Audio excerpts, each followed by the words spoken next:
السلام عليكم ورحمة الله وبركاته.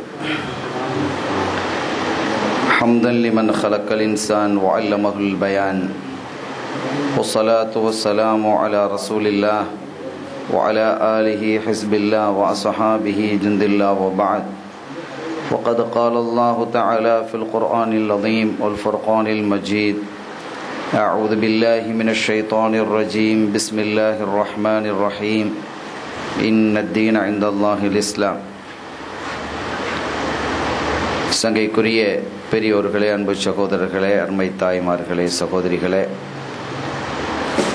எல்லாம் வல்ல அல்லாஹுவின் பேரருளும் நபிகள் நாயகம் ஸல்லல்லாஹு அலைஹி வஸல்லம் அவர்களது நல்லாசியும் நம் அத்தனை பேர் மீதும் நிலவுமாக. அல்லாஹும் அவனது ரசூலும் எந்தெந்த கர்மங்களை எடுத்து நடக்க வேண்டும் என்று நமக்கு கட்டளையிட்டுள்ளார்களோ அவை அனைத்தையும் எடுத்து நடக்கவும், எவைகளை தவிர்த்து நடக்க வேண்டும் என்று உத்தரவு பிறப்பித்துள்ளார்களோ அவை அனைத்தையும் தவிர்த்து நடக்கவும் ஆரம்பமாக எனக்கும் உங்களுக்கும் நான் வசியத்து செய்து கொள்கிறேன். அல்லாஹ் தௌஃபீக் செய்வானாக. ஆமீன். கண்ணியத்திற்குரிய பெருமக்களே, நேற்றைய தினம் ஹெரக்கல் மன்னரை பற்றி சில தகவல்களை நாம் பேசி வந்தோம். அவருடைய நிலை எப்படி இருந்தது, ஆனால் அவர் எப்படி தன்னுடைய வாழ்வை முடித்து கொண்டார் என்று தெரியவில்லை என்றும் நாம் குறிப்பிட்டோம்.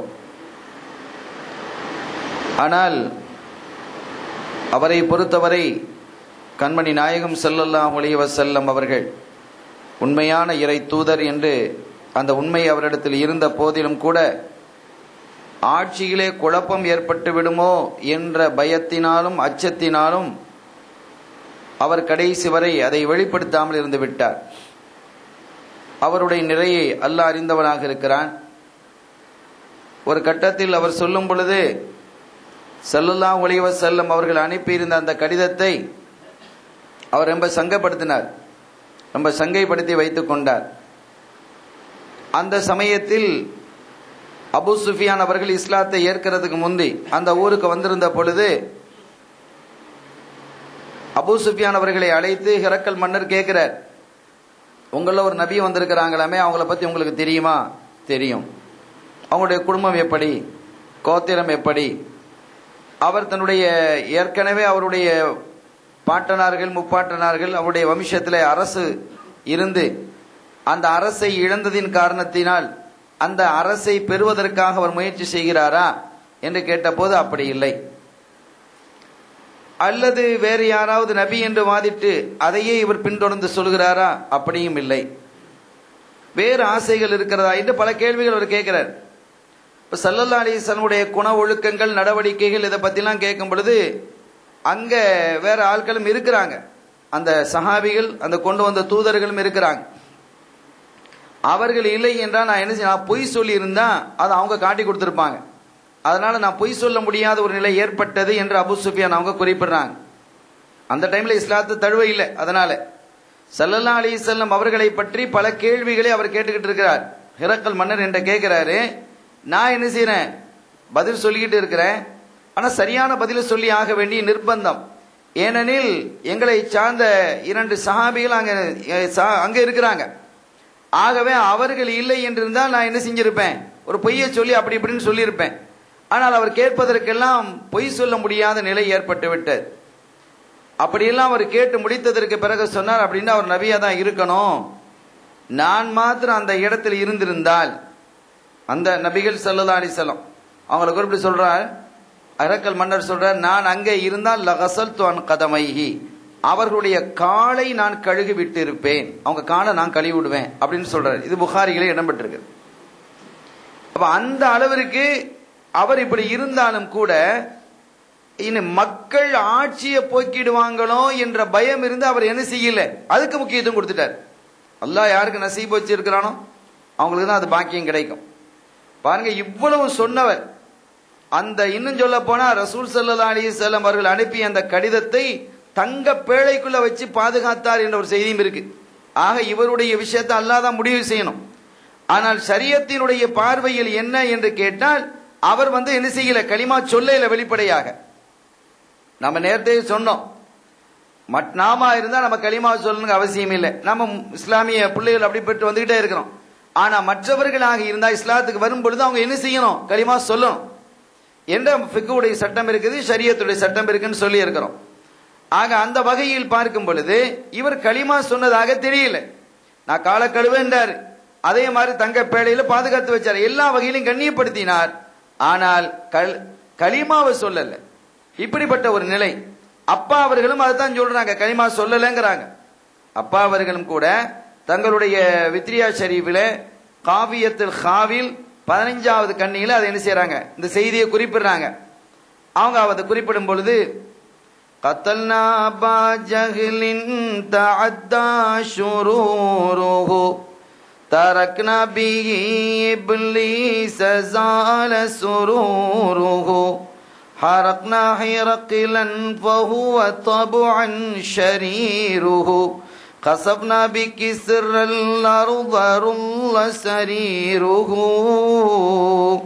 وهام الذي قد هام بالكفر نفضه صلاة وتسليم وأزكى تحية على المصطفى الهادي يا محمد صلاة وتسليم وأزكى تحيتي على المصطفى المختار خير بريتي صلاة وتسليم على خير مرسلين محمد الداعي إلى سبل أهداه قتلنا أبا جهل تعدى شروره. அபூ ஜஹலை நாம் கொன்றோம். எதற்காக? தஅத்தா ஷுரூருஹு, அவனுடைய கெடுமதி, அவனுடைய கெட்ட செயல்பாடு வரம்பு கடந்து போய்விட்டது. ரொம்ப அட்டகாசம் அநியாயம் செய்து கொண்டிருந்தான், அதனால் அவனை கொன்றோம் என்கிறாங்க. இது இன்ஷா அல்லாஹ் நாளைய தினம் அந்த விஷயத்தை நாம சொல்லுவோம், பத்ருடைய விஷயம். தரக்னா பிஹி இப்லீஸ ஸால சுரூஹு, அதனால இப்லீஸ் இருக்கிறானே அவனை கொன்றதினால் இப்லீஸினுடைய மகிழ்ச்சி நீங்கி போய்விட்டது. இப்லீஸ் பார்த்தான், ஆஹா பெரிய பட புறப்பட்டு வருது முஸ்லிம்களை அழிக்கிறதுக்கு அந்த பத்ருக்கலாம் என்றெல்லாம் நினைச்சான். ஆனா அபூ ஜஹல் கொல்லப்பட்ட பொழுது அவனுடைய சந்தோஷம் நீங்கி விட்டது. இதுவும் நாளைக்குள்ள செய்தி, பத்ருடைய செய்தி. அடுத்த செய்தி தான் இன்றைக்கு பேச வேண்டியது. ஹரக்னா ஹிரக்லன் ஃபஹுவ தபஅன் ஷரீருஹு, ஹிரக்லையும் நாம என்ன செஞ்சோம், சாகடித்தோம்ங்கிறாங்க அப்பா அவர்கள் குறிப்பிடும் பொழுது. காரணம் என்னன்னா, அவன் அடிப்படையில அவன் அவனுடைய ஈமான வெளிப்படுத்தல. இவ்வளவு தெளிவாக ஆதாரங்கள் இருந்தும் அதை என்ன செஞ்சது, அதை அவ்வளவு தெளிவாக நம்புவதற்கான வாய்ப்புகள் இருந்தும் தன்னுடைய அரசாட்சி போய்விடுமோ என்று பயந்து அவன் என்ன செய்யல, அந்த மாதிரி ஈமான் கொள்ளாமல் இருந்துட்டான். அதே மாதிரி ஹசப்னா பி கிஸ்ரல் அர்த ருல்லர் சரீருஹு, கிஸ்ராவையும் நான் என்ன செஞ்சோம், சொறி வாங்கிட்டோம். எதற்காக? அவன் செஞ்ச அட்டகாசம். அவன் நிறைய அட்டகாசம், அவனுடைய செய்தி இன்னைக்கு சொல்ல இருக்கிறான் இன்ஷா அல்லாஹ். அவனுடைய கட்டில் என்ன செய்யப்பட்டது, பிடுங்கப்பட்டது. அதாவது அவன் ஆட்சி பிடுங்கப்பட்டது. வஹாமல்லதி கத் ஹாம பில் குஃப்ரி நஃப்தஹு, யார் இந்த மாதிரி குஃப்ரை கொண்டு அட்டகாசம் செய்து கொண்டிருக்கிறார்களோ, நீதத்துக்கு நீதிக்கு மனிதத்துவத்திற்கு எதிராக யார் நடக்கிறார்களோ அவர்களுடைய மண்டையெல்லாம் நாம் உடைப்போம் என்று இங்கே இந்த கவிதையிலே பெருமக்கள் சொன்னதை என்ன செய்யறாங்க, சஹாபாக்கள் பேசினதை குறிப்பிட்டு காட்டுறாங்க. ஆக இந்த வகையிலே நாம் பார்க்கும் பொழுது ஹிரக்கல் மன்னர் இந்த அளவுக்கு அவர் என்ன செய்யறாரு, ஸல்லல்லாஹு அலைஹி வஸல்லம் அவர்களை ஒரு கட்டத்தில் அவர் கண்ணியப்படுத்துறார். கஸல்துன் கதமைங்கிறார், காண நான் கழுவி விடுவேன்னு சொல்றார். அவரு ஸல்லல்லாஹு அலைஹி வஸல்லம் அவர்களினுடைய அந்த கடிதத்தை கூட தங்க பேழைக்குள்ள என்ன செஞ்சுக்கிட்டாரு, உள்ள வச்சார். இப்படி எல்லாம் கண்ணியப்படுத்தி இருக்கிறார். ஆனாலும் நசீபு என்ன செய்யல, கிடைக்கல. அப்படிப்பட்ட ஒரு செய்தி நாம என்ன செய்ய சொல்ல இருக்கிறோம். ஒரு கட்டத்தில் நேற்று நாம் சொல்லிட்டு வந்தோம், செய்தினா சயீத் இப்னு அபி ராஷித் ரலியல்லாஹு தஆலா அன்ஹு அவர்கள் ஹிரக்கல் மன்னரினுடைய தூதுவராக இருக்கக்கூடிய தனூஹி, இந்த தனூஹியை சந்திக்கிறாங்க. இந்த அப்பாவினுடைய இந்த விஷயத்துல இந்த தகவலை பாருங்க. அப்ப தனூஹியை ஒரு கட்டத்தில் பிந்திய காலத்தில் சந்திக்கிறாங்க. சந்தித்த போது இந்த சயீத் இப்னு அபி ராஷித் கேட்கிறாங்க, அலா துஹ்பிர்னி அன் ரிசாலத்தி ஹிரக்கல், ஹிரக்கல் மன்னரினுடைய செய்தி எனக்கு கொஞ்சம் சொல்றீங்களா? ஏன்னா நீங்க தானே அந்த என்ன செஞ்சீங்க, தூதரா வந்தீங்க, அந்த டைம்ல நீங்க தூதரா வந்தீங்களே, அப்ப அதனுடைய செய்தி எனக்கு சொல்றீங்களான்னு கேட்ட போது கால பலா சொல்றனே. ஸல்லல்லாஹு அலைஹி வஸல்லம் என்ன செஞ்சாங்க, தபூக்குக்கு வந்தாங்க. அவர் சொல்றார், தனுஹி சொல்றார், தபூக்குக்கு வந்திருந்த போது அவங்க என்ன செஞ்சாங்க, ஒரு தூதரை அனுப்புனாங்க. அந்த தூதர் அங்க என்ன செஞ்சாங்க, வந்து ஸல்லல்லாஹு அலைஹி வஸல்லம் அவர்களினுடைய கடிதத்தை கொடுத்தார். அந்த தூதர் ஸல்லல்லாஹு அலைஹி வஸல்லம் தூதர் வந்து கடிதத்தை கொடுக்கறாங்க. அப்ப அது தூதர் யாருங்கிறதுல விளக்கம் சொல்லும்போது திஹையத்துல் கலபி ரலியல்லாஹு தஆலாங்கறாங்க. அப்படி வரும் பொழுது அங்கே அந்த ரோமிலே இருக்கக்கூடிய பேரறிஞர்கள், பத்தாரிகத்துன்னு சொன்னா அறிஞர்கள், உலமாக்கள், அவங்களையெல்லாம் என்ன செஞ்சாரு, அழைத்து அவர் இந்த மாதிரி ஆலோசனை நடத்தினார். அதே மாதிரி தளபதிகள், யுத்த தளபதிகள் எல்லாத்தையும் வச்சு நேற்று நம்ம சொன்னோம். ஆலோசனை நடத்திய போது அவங்க எல்லாம் என்ன செஞ்சிட்டாங்க, குழம்பிட்டாங்க. அதுக்கப்புறம் இவர் திருப்பி மாறிட்டார், பல்ட்டி அடிச்சிட்டார். ஆஹா, நம்முடைய ஆட்சி போயிடுமோ, நாட்டில் கலவரம் வந்துடுமோ, நம்மளை தூக்கி வீசிடுவாங்களோ என்று பயந்து, நான் உங்களை சோதிக்கிறது தான் இதை போட்டு பார்த்தேன். நீங்க ஒழுங்கா இருக்கிறீங்களா இல்லையா, அவங்க நபியை ஏத்துக்கிடலாமான்னு கேட்டோம். நீங்க குழம்பிட்டீங்களா இல்லையா, அப்ப நீங்க உங்க மார்க்கத்துல ஸ்ட்ராங்கா தான் இருக்கிறீங்க அப்படின்னோடனே அவனும் அமைதி ஆயிட்டானோ, பல்ட்டி அடிச்சிட்டார். இப்படி ஒண்ணு நடந்தது. அதற்கு பிறகு அவருடைய உள்ளத்துல இப்படிதான் இருந்தாலும் அப்படி உள்ளத்துல உண்மையிலேயே அந்த பத்தாரிக்கத்துகளும் அங்க இருக்கக்கூடிய தளபதிகள் எல்லாம் உலமாக்கள் எல்லாம் அப்படின்னா நம்ம ஏற்றுக்கொள்வோம் என்று சொல்லி இருந்தால் இந்த ஹிரக்கல் மன்னர் கண்டிப்பா ஏத்திருப்பார். முதல்ல போட்டு பார்த்தாரு, குழப்பம் வந்தோடனே அவர் பல்டி அடிச்சுட்டா நம்ம சொல்றோம். ஆனா இவருடைய கல்புல அதற்கு பிறகும் கூட அவருடைய கல்புல கொஞ்சம் ஊசலாட்டம் இருந்துகிட்டே இருந்தது. என்னப்பா இப்படி நடந்து போச்சு அப்படிங்கிற ஒரு நிலைமை இருக்குது. அவர் என்ன செஞ்சாரு, இந்த தனூகியை அழைத்து, இங்க வாப்பா, நான் ஒரு கடிதம் தர்றேன், அந்த கடிதத்தை கொண்டு போய் நீ என்ன செய், ஸல்லல்லாஹு அலைஹி வஸல்லம் கொடு, அவங்கள்ட்ட நீ என்ன செய், நீ கடிதத்தை கொடு, அவங்க என்ன சொல்றாங்க அப்படிங்கறத நீ என்ன செய்யணும், பார்க்கணும். 3 விஷயத்தை நீ பார்க்கணும் அவங்கள்ட்ட. இந்த 3 விஷயம் அவங்கள்ட்ட இருந்தா அவங்க நபி தான். இந்த 3 விஷயமும் அவங்கள்ட்ட இருந்தா அது நபி தான். இதஹபி கிதாபி இலா ஹாதர் ரஜுலி ஃபீமா தகியத் மின் ஹதீதி. இப்ப நான் என்ன செஞ்சிட்டாங்க, இந்த மக்கள்கிட்ட சொல்லும் பொழுது அவங்க குழம்பி போயிட்டாங்க. நீ கொண்டு போய் என்ன செய், இந்த 3 விஷயம் அவங்கள்ட்ட இருக்குதாங்கிறத பாரு. முதலாவது என்ன செய்யணும், எந்த கடிதத்தை கொடுத்ததுக்கு போது அவர்கள் என்னுடைய கடிதம் பத்தி என்னுடைய கடிதம் அங்க வாசிக்கிறாங்களா, அது சம்பந்தமாக இரவு என்ற வார்த்தைகள் அதில் ஏதாவது சொல்றாங்களா, இரவு என்று வார்த்தைகள் அவங்க சொல்றாங்களா என்பதை பார். உன்லுர் அல் எதுக்குரு சஹீபத்தஹுல்லதி கதப இலைய பிஷைன். ஒன்னு, எனக்கு எழுதின கடிதத்தை பத்தி ஏதாவது அவங்க சொல்லணும். 2வது, இரவை பற்றி அவங்க பேசணும். 3வது, அவங்களுடைய முதுகுல ஒரு இலாஞ்சை இருக்கும், அதாவது நுபுவத்தினுடைய முத்திரை இருக்குன்ற நம்ம வேதங்கள்ல படிச்சிருக்கிறோம். அது இருக்காடு என்ன செய்யணும், நீ பார்க்கணும். இந்த 3 விஷயமும் இருந்துட்டா அவங்க நபிதான் அப்படிங்கறத சொல்லி என்ன செய்யறார், அனுப்புறார். இந்த தனூகி அங்க இருந்து வாரார், வந்து ஸல்லல்லாஹு அலைஹி வஸல்லம் அவர்களிட்ட அந்த கடிதத்தை கொடுக்கிறார். முதலாவதாக கடிதத்தை கொடுத்தோன்னையும் ஸல்லல்லாஹு அலைஹி வஸல்லம் அந்த கடிதத்தை வாங்கிட்டாங்க. வாங்கிட்டு சொன்னாங்க, யா தனூஹ் இன்னி கதப்து பி கிதாபி இலா கிஸ்ரா ஃபமஸ்ஸகஹு வல்லாஹு முமஸ்ஸிகுஹு வஅம்லகஹு வ கதப்து இலா நஜாஷி பி ஸஹீஃபத்தின். அதே மாதிரி வ கதப்து இலா ஸாஹிபிக பி ஸஹீஃபத்தின் ஃபஅம்ஸகஹா. இப்படி நான் பல பேருக்கு நான் கடிதம் எழுதினேன், கிஸ்ராக்கு எழுதினேன், நஜாஷிக்கு எழுதினேன், உங்க ஆளு ஹிரக்லுக்கு நான் என்ன செஞ்சேன், கடிதம் எழுதினேன். அந்த கடிதத்தை அவரை வச்சிருக்காரு, அந்த கடிதத்தை அவர் வைத்திருக்கிறார். அப்போ முதலாவதாக ஸல்லல்லாஹு அலைஹி வஸல்லம் அவர்கள் எழுதின கடிதத்தை பத்தி அவங்களே பேசிட்டாங்க. முதல் அடையாளம் வந்துருச்சு. முதல்ல பேச்சே இந்த ஸ்டார்டிங்லேயே ஏதாவது என்ன செய்ய நடந்துருச்சு. அந்த கடிதத்தை அவர் வச்சுக்கிட்டு தான் இருக்கிறது. ஆனாலும் கூட அவர் என்ன செய்யல, கலிமாவை சொல்லல. அவர் இந்த பயந்து என்ன செய்யல, சொல்லாம இருக்கிறார். மக்கள் நையஸாலுன் நாஸ் யஜிதுன மின்ஹு பஅஸன் மாதாம ஃபில் ஆயிஷ். ஆகவே அவர் தன்னுடைய மக்களை பயந்து அவர் அந்த மாதிரி இருந்துகிட்டு இருக்கிறார். ஒண்ணு. அப்ப நான் என்னுடைய மனசுக்குள்ள சொன்னேன், கடிதத்தை பத்தி பேசுறாங்களா அப்படின்னு பாருன்னு சொன்னாங்க. மன்னர் சொன்னாரு, பேசிட்டாங்க. ஒரு விஷயம் சரியாயிடுச்சு. அதற்கு பிறகு அவர் சொன்னாரு, 2வது உங்களுக்கு அந்த கடிதத்தில் அவர் எழுதியிருக்கிறார். யார் எழுதியிருக்கிறார், ஹிரக்கல் மன்னர் எழுதியிருக்கிறாரு. இந்த மாதிரி சொர்க்கத்தை பற்றி நீங்கள் பேசும் பொழுது அர்துஹஸ் ஸமாஉ வல் அர்து, சொர்க்கத்தை பற்றி நீங்கள் பேசும் பொழுது பூமி அளவுக்கும் வானம் அளவுக்கும் அது விரிவானது அப்படின்னு அல்லாஹ் சொல்றான். அர்துஹஸ் ஸமாஉ வல் அர்து, பூமி எந்த அளவுக்கு விரிவாக இருக்கிறதோ வானலோகம் இருக்குதோ அதையெல்லாம் விட பெருசு அப்படிங்கிற மாதிரி அல்லாஹ் அதுல குர்ஆன்ல என்ன சொல்றான். அப்ப அதனுடைய அகலம் என்ன என்பதை பற்றி சொல்லும் பொழுது அர்துஹஸ் ஸமாஉ வல் அர்து என்று வருகிறதை நீங்க சொல்றீங்களே, ஃபைனன் நார் அப்படின்னா நரகம் எங்க போகும்? பூமி அளவுக்கும் வான அளவுக்கும் உண்டான இடங்கள் எல்லாமே சொர்க்கம் ஆயிடுச்சுன்னு சொன்னா அப்ப நரகத்தை எங்க கொண்டு வைக்கிறது அப்படிங்கிற ஒரு கேள்வியை கேட்டிருக்கிறார். அந்த தன்னுடைய கடிதத்தில் கேட்டிருக்கிறார். அப்ப அவர் என்ன சொல்லி அனுப்புறாரு, இந்த கடிதத்தை படிக்கட்டும். படிச்ச பிறகு அவங்க மூணு விஷயம் கூட இருக்கான்னு பார்க்கணும்.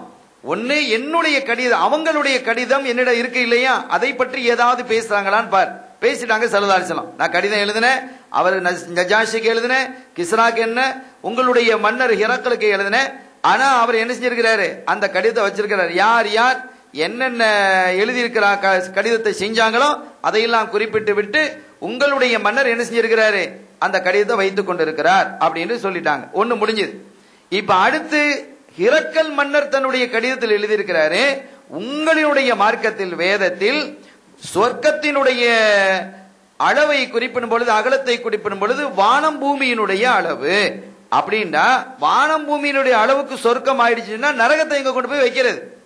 வானம் இருக்கு, பூமி இருக்கு, மொத்த இடத்தையும் சொர்க்கமே அடைத்துக் கொண்டால் நரகத்தை எங்கு கொண்டு வைப்பது? ஃபைனன் நார், நரகம் எங்க அப்படின்னு கேட்டிருக்கிறார். வகால ரசூலுல்லாஹி ஸல்லல்லாஹு அலைஹி வஸல்லம் சொன்னாங்க, சுபஹானல்லாஹ் ஐனல் லைலு இதா ஜா அன்-நஹார். அவங்க கேட்டாங்களா, சுபஹானல்லாஹ் என்ன கேள்வி கேட்கிறாரு உங்க மன்னரு, அட என்னப்பா கேள்வி கேட்கிறாரு? அவங்க ஸல்லல்லாஹு கேட்கிறாங்க, ஐனல் லைலு இதா ஜா அன்-நஹார், பகல் வந்துருச்சுன்னு வைங்க, இந்த இரவு எங்க போகும்? இரவு எங்க? பகல் இப்ப வந்துட்டுல, இப்ப பகல்ல தானே இருக்கிறோம், இரவு எங்க? இரவு இருக்கா இல்லையா? இருக்கு. அத மாதிரிதான், அத மாதிரி இறங்க இரவு எங்க போச்சு? பகல் வந்ததுனால இரவு இல்லாம போயிடுமா? இரவு இருக்கு. இரவு எங்க இருக்கோ அதே மாதிரிதான் உலகம் வானம் முழுவதும் சொர்க்கம் இருந்தாலும் கூட நரகம் அது போல இருக்கும் என்று இரவை பற்றி ஸல்லல்லாஹு அலைஹி வஸல்லம் பேசிட்டாங்க. அப்ப ரெண்டு, இரவை பற்றி பேசுறாரான்னு பாருன்னு ஹிரக்கல் சொல்லி அனுப்புறாரு. அப்ப ரெண்டு, அப்ப ஏற்கனவே அவர் வேதங்களை படிச்சிருக்கிறார், பெரிய மன்னர் தானே, கிறிஸ்தவ மன்னர். அப்ப படித்து இருந்து வேதங்கள்ல ஆகமங்களை படிச்சிருந்து அதுல இப்படி இப்படிலாம் இருக்குங்கிறத தெரிஞ்சுக்கிட்டு தான் அவர் என்ன செஞ்சாரு, இந்த கேள்வியில் கேட்டு அனுப்பினார். அப்ப ரெண்டு சரியாயிடுச்சு. அப்ப தனூகி பார்த்தாரு, விஷயம் சரி ரெண்டு. இப்ப மூணாவது விஷயம் நம்ம எப்படி கேட்கறது, அது எழுதப்பட்டு இருக்காத, முதுகு காட்டுங்க அப்படின்னா கேட்கணும், நான் ஏமே உங்க முதுகு நான் பார்க்கணும் அப்படின்னு தனூகி கேட்பாரா? சாபிகள்லாம் உட்காந்துட்டு இருக்கிறாங்க, தபூக்குல யுத்தத்துக்காக வந்திருக்கிறாங்க ஸல்லல்லாஹு அலைஹி வஸல்லம். அப்ப அங்க உட்காந்துட்டு உங்க முதுகை காட்டணும், காட்டுங்க, நான் மூணாவது விஷயத்தை பார்க்கணும் அப்படி கேட்பாங்களா? அப்படியே உட்கார்ந்துட்டு இருக்கிறார். ஸல்லல்லாஹு அலைஹி வஸல்லம் அவர்கள் சொன்னார்கள்,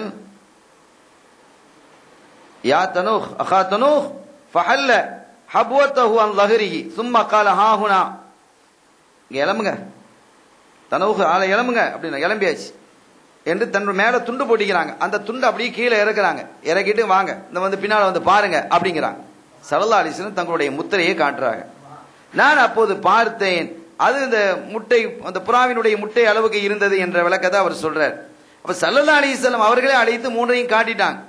ஆக இப்படி நடந்தது என்று அந்த தனூகை என்ன செய்றார், குறிப்பிட்டு காட்டுவதை நாம் வரலாற்றிலே பார்க்க முடிகிறது. எனவே அருமையான பெருமக்களே, நபிகள் ஸல்லல்லாஹு அலைஹி வஸல்லம் அவர்கள் எல்லா அரசர்களுக்கும் கடிதம் எழுதியிருந்தாங்க. எல்லா காலத்திலேயும் அவர்களுடைய சிறப்புகள் சொல்லப்பட்டிருக்கு. அப்படின்னு சொன்னா இந்த ஹிரக்கல் மன்னரும் வேதங்களை என்ன செஞ்சிருக்கிறாரு, பார்த்திருக்கிறார். ஹிரக்கல் மன்னர் என்ன செய்ய பார்த்திருக்கிறார். ஆனா அவருடைய கடைசி நிலை தான் குழப்பமா இருக்கு. அவருடைய கடைசி நிலை என்ன செய்து குழப்பமாக இருக்கிறது. அல்லாஹ் அறிந்தவன், அதோட அந்த சப்ஜெக்டை முடிப்போம்.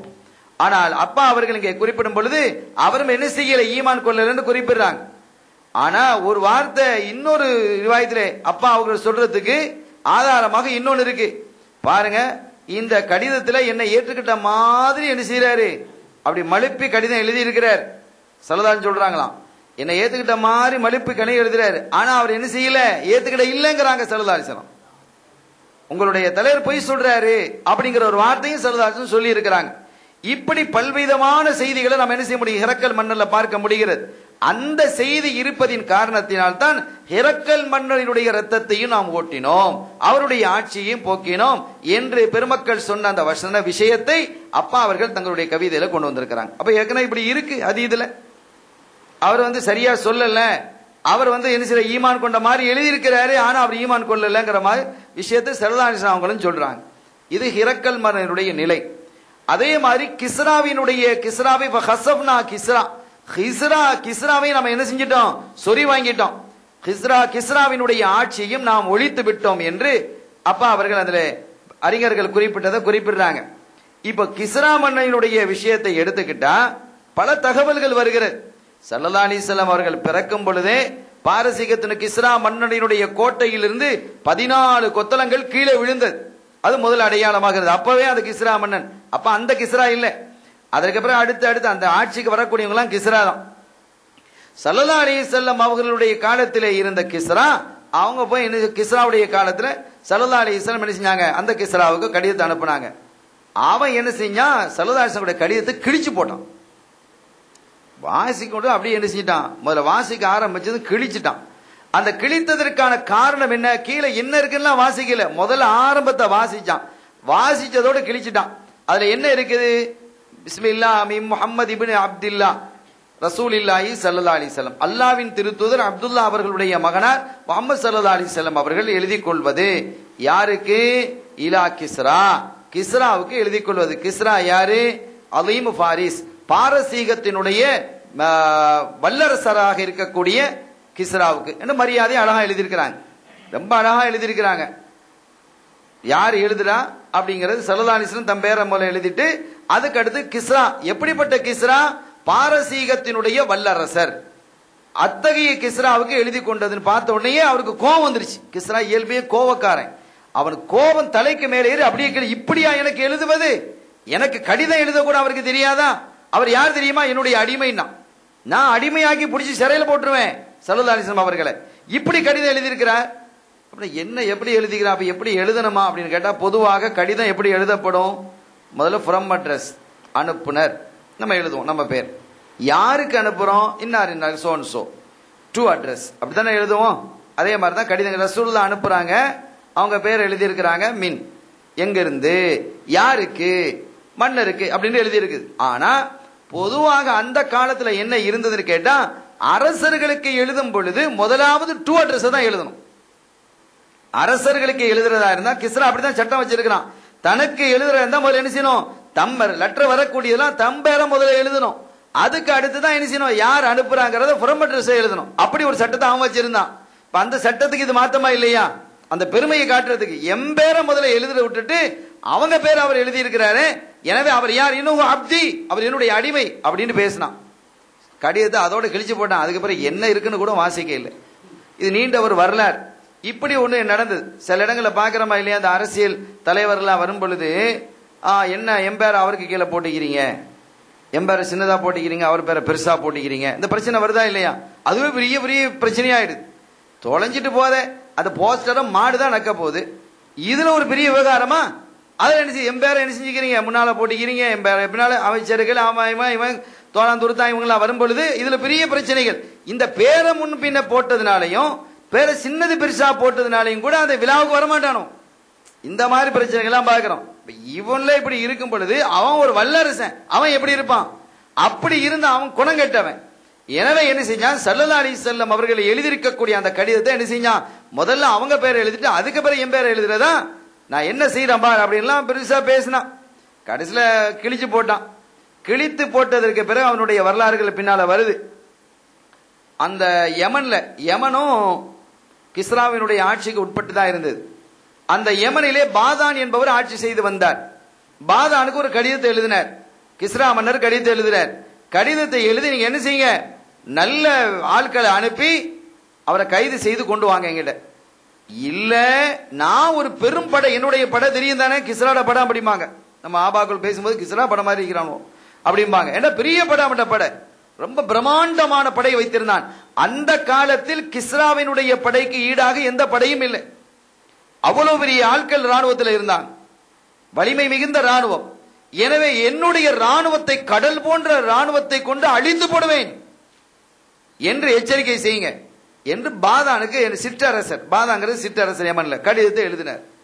பாதானுக்கு கடிதம் வந்து கேட்டா கை காலம் ஆட ஆரம்பிச்சிட்டு என்னடா இப்படி வந்திருக்குதுன்னு சொல்லி அவர் என்ன செஞ்சாரு, முக்கியமான 2 பேரை, நல்ல அறிவாளிகள், அதே சமயத்தில் நல்ல வீரர்கள், நல்ல திறமைசாலிகள், நிதானமாக நடந்து கொள்ளக்கூடிய 2 பேரை என்ன அழைத்து, அட நீங்க போங்கப்பா, போய் நீங்க என்ன செய்யுங்க, முகமது ஸல்லல்லாஹு அலைஹி வஸல்லம் அவங்களோட பேசுங்க, பேசி ஆளை கூட்டிட்டு வந்துருங்க, ஆளை நீங்க எப்படி கூட்டிட்டு வரீங்களோ அப்படி கூட்டிட்டு வந்துருங்க, இங்க நம்ம ஊருக்கு கூட்டு வந்துருங்க, அதுக்கு பிறகு நம்ம பாத்துக்கலாம் என்று அனுப்பி வைக்கிறாங்க. அவங்க ரொம்ப திறமையான பேச்சாளர்கள், ரொம்ப கெட்டிக்காரங்க. 2 பேரும் போறாங்க. போற வழியில குதிரையில போறாங்க. போகும் பொழுதே தாயிப் வழியாக போக வேண்டியிருக்கு.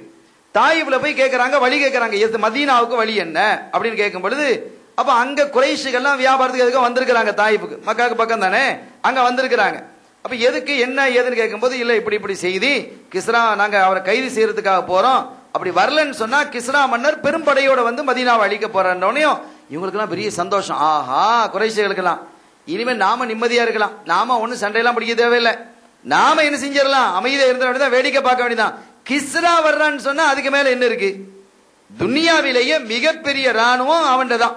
இன்னைக்கு அமெரிக்காவை சொல்றோம் இல்லையா, அவன் வந்தானே பெரிய ஃபித்னாவா தான் இருக்குண்டு, ஆக எல்லாத்தையும் நாசமாக்கி போட்டுறான். அந்த மாதிரி ஒரு சூழல் கிஸ்ரா. அப்படி இருக்கும் பொழுது யாரும் தாக்கு பிடிக்க முடியாது என்று எல்லாருக்கும் சந்தோஷம். அவங்க மதீனாவுக்கு வழிகாட்டிட்டு மக்கால போய் பெருமையா பேசினாங்க. தெரியுமா அவங்களுக்கு, முஹம்மது ஸல்லல்லாஹு அலைஹி வஸல்லம் அவங்களோட சப்ஜெக்ட் முடியுது, நாம எத்தனை போர் தொடுத்தோம் கொண்டோம், இவ்வளவு கஷ்டப்பட்டோம், இப்ப ஒண்ணும் தேவையில்லை, நிம்மதியா உட்காந்து வேடிக்கை பார்க்க. என்ன விஷயம், கிஸ்ரா போர் தொடுக்க போறான், கிஸ்ரா போர் தொடுக்க போகிறான் என்ற தகவல் எங்களுக்கு கிடைத்திருக்கிறது, நாங்க நேரா சந்திச்சுட்டு வந்தோம் அவங்களுடைய தூதரை என்று அவங்க எல்லாம் பெருமை பேசிக்கிட்டாங்க. இங்க 2 பேரும் வாராங்க. எந்த 2 பேரும், இந்த பாதானுடைய தூதர் 2 பேரும் நேரா வாராங்க. வந்து ஸல்லல்லாஹு அலைஹி வஸல்லம் மதீனாவுக்கு வந்தாச்சு, உங்க நபியை பார்க்கணும். ஸல்லல்லாஹு அலைஹி வஸல்லம் பார்த்தா சாதாரணமா எளிமையில ஒரு கூடாரத்தில் உட்காந்துக்கிறாங்க. வாங்க, என்ன விஷயம்? முஹம்மது ஸல்லல்லாஹு அலைஹி வஸல்லம் அவர்களே, நாங்க வந்து யமன்ல இருந்து வர்றோம், எங்களுடைய சிற்றரசர் பாதான் அவர் எங்களை அனுப்பியிருக்கிறார், எங்களுடைய பேரரசர் கிஸ்ரா பாரசீகத்தினுடைய வல்லரசர், அவருடைய உத்தரவு பிரகாரம் அவர் அனுப்பியிருக்கிறார். இப்ப நாங்க வந்ததனுடைய நோக்கம் உங்களை வந்து அழைத்துட்டு போவதற்காக. நீங்க வேற வித்தியாசமா நீங்க எடுக்கக்கூடாது. ரொம்ப அழகா பேசுவாங்க, திறமையானவர்கள், புத்திசாலிகள், வீரர்கள், ரொம்ப நுணுக்கமாக பேசக்கூடியவர்கள். ஏன்னா அந்த மாதிரி ஆட்களை தான் பாதான் தேர்ந்தெடுத்து அனுப்பியிருக்கிறார். ஆகவே உங்களை அழைச்சிட்டு போறதுக்கு நாங்க வந்திருக்கிறோம். கிஸ்ரா மன்னர் உங்க மேல சற்று கோபமா இருக்கிறதா எங்களுக்கு தகவல் கிடைக்குது. அது ஏற்கனவே சொல்லலாம் தெரியும். ஏன்னா அந்த கொடுக்க போன சஹாபிக்கு முன்னாலே அந்த கடிதத்தை கிழிச்சு வீசிட்டான். அந்த சஹாபி திரும்பி வந்துட்டாங்க. அப்ப அப்படி நடந்திருக்கும் பொழுது இந்த மாதிரி உங்க மேல கோபமா இருக்கிறான் அப்படிங்கிறது. அதனால நீங்க எங்க இடத்துல வந்துட்டீங்கன்னு சொன்னா நாங்க மன்னர் இடத்துல பேசி உங்களை கண்ணியமா நாங்க நடத்துவோம். ஏன்னா கிஸ்ராவினுடைய படைக்கு ஈடாக, கிஸ்ராவினுடைய படைக்கு நிகராக உலகத்தில் எந்த படையும் இல்லைங்கிறத நீங்களும் அறிஞ்சிருப்பீங்க. அதுக்கு நிகராக எண்ணிக்கையிலும் சரி, வீரத்திலும் சரி, ஆயுதங்களிலும் சரி, வல்லமையிலும் சரி நிகராக எந்த படையும் இல்லை. அதனால அந்த படை இப்ப மதீனாவுக்குள்ள வந்ததுன்னு வைங்க, படை வந்து சண்டை போடணுங்கிறது அவசியம் இல்லை, சும்மா நடந்து போனாலே மதீனா அழிஞ்சு போயிடும். அவ்வளவு பெரிய வலிமையான படை. எனவே இந்த நிலைமைகள்லாம் ஏற்படுவதற்கு நீங்க விரும்ப மாட்டீங்க நாங்க நினைக்கிறேன். ஆகவே தயவு கூர்ந்து எங்களோட நீங்க என்ன செய்யணும், வரணும். வந்தீங்கன்னு சொன்னா நாம பாதான் அவர் ஒரு நல்ல மனுஷர், அவரோட உட்கார்ந்து பேசி நாம மன்னரினுடைய கோபத்தை தனித்து, சரிப்பா இப்படி நடந்தது, அப்படி நடந்தது, இப்படி நடந்தது பேசி ஒரு அட்ஜஸ்ட் பண்ணலாம். அந்த மாதிரி ஒரு சூழலை ஏற்படுத்திக்கலாம். நீங்க வாங்க, அதாவது வாங்கன்னு கூப்பிடுறது இதுக்கு கைது செஞ்சுட்டு போறதுதான் அர்த்தம். ஆனா மரியாதையா அவங்க என்ன செஞ்சா கூப்பிட்டாங்க, எங்களோட நீங்க வாங்கல, நாங்க உங்க கண்ணியப்படுத்துறோமே என்றெல்லாம் என்ன செஞ்சா கூப்பிட்டாங்க. சரதாசம் கொஞ்சம் அமைதியா இருந்துட்டு, சரி நீங்க சில நாட்கள் இங்க தங்குங்க, அதற்கப்புறம் நான் உங்களுக்கு பதில் சொல்றேன் சரி என்று தங்க வச்சுட்டாங்க. சரதாசம் ஏன் தங்க வச்சாங்கன்னு சொன்னா அங்க உள்ள சூழல்கள் என்னங்கிறத பார்க்கட்டும், அவங்களுக்கு ஹிதாயத்து கிடைக்கட்டும். அவங்க பார்ப்பாங்க இல்லையா என்னென்ன நடக்குது, இங்க எப்படி நடக்குது, சத்தியம் நடக்குது, அவங்களும் பார்த்துக்கிட்டே இருக்கிறாங்க. ரொம்ப ஆச்சரியப்படுறாங்க, என்னடா இது நம்ம சிற்றரசருங்கிறோம், எவ்வளவு பெரிய மாளிகை கூட கோபுரத்தில் உட்கார்ந்து இருக்கிறாரு, எவ்வளவு பெரிய ஏவலர்கள், எவ்வளவு பெரிய காவலர்கள், எவ்வளவு பெரிய உதவியாளர்கள், எவ்வளவு வேலைக்காரங்க, எப்படி இருக்கிறோம். ஆனா இவங்க சாதாரணமா அவங்க வேலையை அவங்க பாக்குறாங்க, சாதாரண ஆடையை அவங்களே தச்சுக்கிறாங்க, செருப்பை தச்சுக்கிறாங்க, பால் கறக்குறாங்க. என்னடா இது, இது ஒரு புதுனமா இருக்கு, இது ஒரு குதிரத்தான ஆட்சியால இருக்கு. அதே சமயத்தில் அங்கு இருக்கக்கூடிய மக்கள் அரசர் மீது கொண்டிருக்கக்கூடிய அன்பையும், இங்கு இருக்கக்கூடிய மக்கள் இந்த தலைவர் மீது கொண்டிருக்கக்கூடிய அன்பையும் பார்க்கறாங்க. இது என்ன அன்பு? அவங்க துப்புனாலும் கூட கீழே உள்ள கையில தாங்குறாங்களே. இப்படிப்பட்ட ஒரு சமுதாயமா? ஆச்சரியமா இருக்கு. இது எப்படி இவங்களுக்கு இந்த மாதிரி ஒரு நிலைமையை இவங்களை உருவாக்குனாங்க என்றெல்லாம் ஆச்சரியப்படுறாங்க. அரபுகள் என்றால் முரடர்கள், மடையர்கள், மடத்தனமாக நடந்து கொண்டு இருப்பார்கள். பொம்பளை பிள்ளைலாம் குளிய தோண்டி புதைப்பான். இப்படி எல்லாம் நம்ம படிச்சிருக்கிறோம். இதான் நடந்துட்டு இருந்தது. நேர் மாற்றமாக இவங்க இருக்கிறாங்க. இந்த அரபிகள் எப்படி நடந்தது என்று ஆச்சரியப்படுறாங்க. கொஞ்ச காலத்திலே இவ்வளவு பெரிய மாற்றத்தை இந்த மக்கள் இடத்துல எப்படி கொண்டு வர முடிந்தது என்று அங்க தங்கி இருக்கக்கூடிய சில நாட்கள் அப்படி பார்க்கிறாங்க. சரதாசனுடைய அழைப்பு வரல. சில நாட்கள் கடந்தது. ஒரு செய்தியின்படி 15 நாள் அப்படின்னு கூட வருது. ஒரு நாள் கடந்த பிறகு ஒரு நாள் சரதாசன் அந்த 2 பேரையும் கூப்பிட்டு விட்டாங்க. வந்து இப்ப சொல்லுங்க உங்க விஷயத்தை அப்படின்னாங்க. இப்ப என்ன செய்யணும்னா அப்படிங்கிற உங்க விஷயத்த சொல்லுங்க. முஹம்மதே ஸல்லல்லாஹு அலைஹி வஸல்லம், நீங்க எங்களோட வரணும். நாங்க ஏற்கனவே சொன்ன விஷயம் தான். வாங்க, நாங்க கண்ணியப்படுத்துறோம், பிரச்சனை ஏற்படாம நாங்க பாதுகாத்துக் கொள்றோம் அப்படிங்கிறது சுருக்கமா ஏற்கனவே பேசின விஷயத்தை திருப்பி பேசுறாங்க. அப்ப சொல்றாங்க, இப்ப நீங்க திரும்பி போகலாம், நான் உங்களோட வரல. ஏன் அப்படின்னு கேட்டா, ஏன் உங்க ரப் இருக்குதாரே, நீங்க ரப்புல்ல சொல்றீங்க, அரசருக்கு ரப்புன்னு சொல்லுவாங்க அரபியில, அதுக்கு குர்ஆன்லயே இது இடம் இருக்குது. உங்க ரப்ப ஏன் ரப்பு கொண்டுட்டான், உங்க ரப்ப என்னுடைய ரப்பு கொன்று விட்டான். அப்படி திகைச்சிட்டாங்களா? என்ன இப்படி சொல்றீங்க? ஆமா, அவன் செத்து போயிட்டான். நேத்து ராத்திரி செத்துட்டான். ஏன் ரப்ப வேலையை முடிச்சுட்டான். யாரை வச்சு மேல முடிச்சான் தெரியுமா? ஷிப்ரவை என்று சொல்லக்கூடிய உங்க கிஸ்ராவினுடைய மன்னன் இருக்கிறாரு, அவருடைய மகனே கொன்று போட்டான். மகனே வாப்பாவை கொண்டுட்டான். போய் நீங்க போய் சொல்லுங்க, வேலை முடிஞ்சது. நான் ஏற்கனவே ஒரு பிரார்த்தனை செஞ்சுட்டேன். அவன் என்னுடைய கடிதத்தை கிழித்த போது அவனுடைய அந்த கிஸ்ராவினுடைய ஆட்சியை அல்லாஹ் கிழிப்பானாக. அல்லாஹ் அப்ப கபூல் செஞ்சுட்டான். இப்ப வேலை முடிஞ்சது, போங்க என்ன அனுப்பிட்டாங்க. இவங்க தகையர் ஆயு 2 பேரும் வர்றாங்க. வந்து பாதான்ட்ட வந்து சொல்றாங்க விஷயத்தை. இப்படி நாங்க தங்கணும் இப்படி சொன்னாங்க. நேத்து ராத்திரி அவங்களை கூப்பிட்டு அந்த அங்கிருந்து வர்றதுக்கு பல நாட்கள் ஆகி இருக்குமா இல்லையா? ஆக அந்த ராத்திரி கூப்பிட்டு சொன்னாங்க, நேத்து ராத்திரி எங்களை கூப்பிட்டு பேசும் பொழுது உங்களுடைய ரப்பை என்னுடைய ரப்பு கொன்று விட்டான், அவருடைய மகனை வைத்து, ஷிப்ரவை என்று சொல்லக்கூடிய அவருடைய மகனை வைத்து அவரை கொண்டு விட்டான் என்ற தகவலை சொல்றாங்க. பாதான் அப்படியே ஆடி போயிட்டாரு. என்னடா இது, நமக்கு இது வரைக்கும் செய்தி வரலையே. ஏன்னா அங்க இருந்து செய்தி வருதுன்னு சொன்னா ரொம்ப நாள் ஆகும், யமனுக்கு வரணும். அதே மாதிரி அதை விட மதீனாவுக்கு வர்றதா இன்னும் நாள் ஆகணும். ஆனா அதை 4-5 நாளைக்கு முன்னாலேயே சொல்லிட்டாங்க, ஒரு 5-6 நாளைக்கு முன்னாலேயே சொல்லிட்டாங்கிறீங்க. இது வரைக்கும் நமக்கு செய்தி வரல, என்ன அப்படிங்கறத நம்ம யோசிக்கணும் என்று பாதான். சரி, அப்படியே நம்ம கொஞ்சம் பெண்ணுகளை வைப்போம், என்ன ஏதாவது வருதான்னு பார்ப்போம். அவங்க பொய் சொன்னாங்களா உண்மை சொன்னாங்களா என்ன ஏதுங்கிறத பார்ப்போம். இங்க வந்து சில நாட்கள் கழித்து ஒரு கடிதம் வருது. வந்து கடிதத்தை பார்த்தா மன்னர் கிஸ்ரா ஷிப்ரவை அவருடைய மகனுடைய கடிதம். மன்னராக இருக்கிறார். நான் எழுதுவது, என்னுடைய தந்தை நாட்டில் அநீதம் விளைவித்துக் கொண்டிருந்தார், மக்களுக்கு துன்பம் விளைவித்துக் கொண்டிருந்தார், எனவே அவரை நான் கொன்று விட்டேன். இப்போது நான் தான் அரசன். என்னுடைய தந்தைக்கு எப்படி நீங்க கட்டுப்பட்டீங்களோ அதை போல எனக்கு கட்டுப்படணும் என்று எல்லா சிற்றரசர்களுக்கும் என்ன செஞ்சிருக்கிறார், அவர் கடிதம் எழுதிக்கிறார். பாதான் ஆச்சரியப்பட்டு போனார். என்னடா இது, நமக்கே இங்க பக்கத்துல இருக்கிறோம், இத்தனை நாள் கழிச்சு தான் கடிதம் வருது, அவ்வளவு நாள் ஆகும் வரும். ஆனா இதை விட தூரமா இருக்கக்கூடிய மதீனாவில் இருந்து இறந்த அன்னைக்கு அந்த செய்தியை சொல்லிட்டாங்கன்னு சொன்னா எப்படி அவங்களால சொல்ல முடியும்? என்னுடைய ரப்பு உங்க ரப்ப கொன்று போட்டு விட்டான் என்று இறந்த அன்றே அன்னைக்கு பகல்ல அழைச்சு சொல்லிட்டாங்களே. ராத்திரியே தகவல், எப்ப செத்தானோ அப்பவே ரசூலுல்லாஹ்க்கு தகவல் தெரியும். ஆனாலும் கூட அவங்கள நைட்ல டிஸ்டர்ப் பண்ணக்கூடாது, காலையில என்ன செய்யறாங்க, அழைச்சு குறிப்பிட்டு சொல்றாங்க. அப்படின்னா இது எப்படி அப்படின்னு யோசிக்கிறார். அவங்க ஒரு நபியாக இருந்தால் மட்டும்தான் என்ன செய்ய முடியும், அறிவிக்க முடியும்னு சொல்லி மக்களை எல்லாம் கூப்பிட்டார். முக்கியமான பிரதானிகளை கூப்பிட்டாருங்க, வாங்கப்பா, இனிமே இந்த ஆட்சியும் வானா ஒரு மண்ணாங்கட்டியும் வானா எல்லாத்தையும் நான் விட்டுட்டு போறேன், நீங்க என்னோட வர்றதா வாங்க. அவங்க நபிங்கிறது கன்ஃபார்ம் ஆயிட்டு, எனவே அவங்க காலடியில போய் நான் சேர போறேன், நான் மதீனாவுக்கு போறேன், நான் அவங்களுடைய கையை பிடிச்சு இஸ்லாத்துல இணைய போறேன். உங்களை யாராவது விரும்பினா நீங்க வாங்க, இல்லன்னா நீங்க இருங்க. இந்த ஆட்சி என்ன பாடும் படட்டும், எனக்கு வானாப்பா. அந்த கிஸ்ராவோட என்னடா இந்த கிஸ்ரா எப்படி இருப்பானோ எனக்கு தெரியாது, அவன் வாப்பாவே கொன்றவன், எனவே அவனோட மாரடிக்கிறதுக்கு எனக்கு முடியாது, இந்த ஆட்சியை நான் இழக்க துணிந்து விட்டேன், எனக்கு வேண்டாம் என்று இருக்கக்கூடிய மற்ற பிரதானி இடத்துல ஒப்படைத்துட்டு அவர் போனாரு. அவரோட ஒரு குழுவும் வந்து இஸ்லாத்தை தழுவியதாக வரலாறு காட்டுகிறார். அருமையான பெருமக்களே, ஆக கிஸ்ரா மன்னன் ஒரு கட்டத்துல இந்த கிஸ்ரா என்ன செய்யறான், இந்த கிஸ்ராக்கு அல்லாஹ்தால சில எச்சரிக்கைகள் கொடுக்குறான். கொடுத்தும் அல்லவா அவனுடைய கல்பு திறக்க இல்லை. ஒரு நாள் அவன் வந்து தன்னுடைய அறையில உட்கார்ந்துட்டு இருக்கிறான். அவனுக்கு தனி அறை இருக்கும் இல்லையா, தனியான சில இதுகள் தனிமையில் இருப்பதற்கான அரசர்களுக்கு இருக்கும், அதுல யாரும் நுழைய மாட்டாங்க, அவங்க மட்டும் இருப்பாங்க. ஏதாவது ஒரு ஆபத்து அவசரம் அப்படின்னு சொன்னா அன்னைக்கால நம்ம பெல் அடிக்கிற மாதிரி ஒரு சத்தத்தை கொடுப்பாரு, அல்லது ஏதாவது ஒரு அடையாளம் வச்சுப்பாரு, பெல்ல தட்டுவாரு, ஆக நினைச்சுவாங்க ஆட்கள் வருவாங்க. இந்த மாதிரி அப்படி ஒரு தனி அறையில அவர் உட்கார்ந்து இருக்கிறார். அப்படி தனி அறையில உட்கார்ந்து இருக்கும் பொழுது திடீரென்று ஒரு மனுஷன் உள்ள வந்துட்டார். அந்த மனிதரை பார்த்ததும் இல்லை. ஓ ஃபீ யதிஹி அஸா, கையில ஒரு கம்பும் இருக்கு, அந்த மனிதருடைய கையில ஒரு கம்பும் இருக்கு. ஃபகால யா கிஸ்ரா, ஏ கிஸ்ரா, இஸ்லாத்தை பத்தி இவ்வளவு தகவல் வந்ததுக்கு பிறகு நீ இப்படி இருக்கிறியப்பா, நீ இஸ்லாத்தை ஏத்துக்கிடலன்னு சொன்னா இந்த கம்ப முறிக்கிறது பாரு, இந்த கம்ப முறிக்கிற மாதிரி உன்னுடைய ஆட்சியை நான் முறிச்சு போட்டுருவேன், முறிக்கவா? ஆக இந்த கம்பு முறியறதுக்கு முன்னால நீ இஸ்லாத்துக்கு என்ன செய்ய வந்துரு. நீ இஸ்லாத்துக்கு வந்தா உனக்கு ஈடேற்றம், நரகத்தை விட்டு பாதுகாப்பு, இந்த துனியாவினுடைய இழிவிலிருந்து பாதுகாப்பு, நீ வந்ததோட மக்கள் பல்லாயிரக்கணக்கான பேர் இஸ்லாத்துக்கு வருவாங்க, அதனால நீ என்ன செஞ்சு இஸ்லாத்துக்கு வந்துரு என்று சொன்ன போது அவன் இல்ல நான் கொஞ்சம் யோசிக்கணும், அவன் யோசிச்சுக்கிட்டே இரு, இந்த கம்பு முறியறதுக்கு முன்னால யோசிச்சு முடிச்சிரு என்று சொல்லிட்டு அவர் வெளியே போயிட்டார். இவனுக்கு கோபம்டா கோபம், யாரடா இவன் உள்ள விட்டது, அதுவும் தன்னுடைய தனி அறைக்குள்ள இவங்க உள்ள விட்டுருக்கிறான் என்று பெல் அடிச்சு ஹாஜிபுகளை வர சொன்னான். ஓடி வந்தானோ என்ன என்ன அப்படின்ட்டு.